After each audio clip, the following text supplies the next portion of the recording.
Jesus said to his disciples, "Anyone who loves his life will lose it. Anyone who hates his life in this world will keep it for eternal life."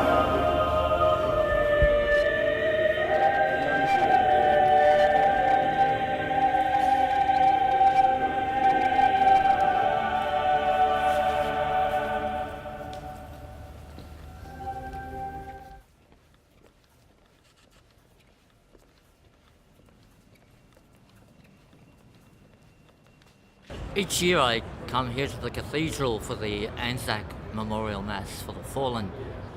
But one of the disconcerting and disturbing elements is the presence of the honour guard, armed military personnel who march into the cathedral and take up positions around the sanctuary. I find this offensive.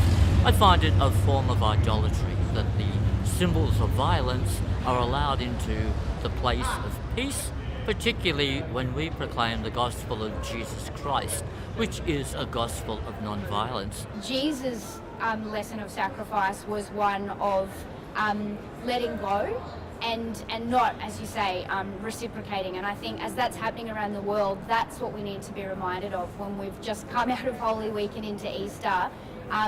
The greatest lesson that could teach us how to escape this cycle of violence that we continue to perpetuate. And the other thing that struck me just in terms of the liturgy and how powerful these symbols are is that the gospel was announced and then the soldiers were kind of called into this, I don't even know what it is, but they lifted their weapons. And my heart was beating so fast to think, we're about to hear the word of God, and here our soldiers are prepared. I don't understand why we would do that and why we can't question that. We are questioning that.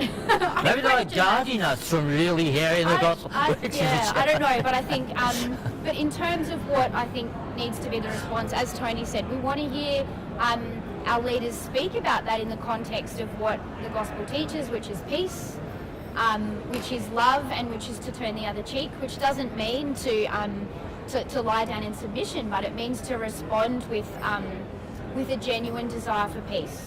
And to speak in those terms and to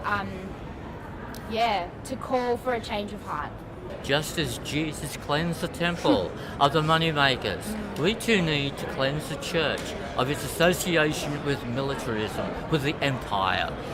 We need to cleanse the church of its association with those elements of empire that depend on violence, weapons, and masculinity that is ruining the earth and our communities. And perhaps that's the passion that I have now, is to cleanse the temple so that we truly can have a place of worship where we can declare, proclaim and celebrate peace with all people. And turn our swords into plowshares. Indeed.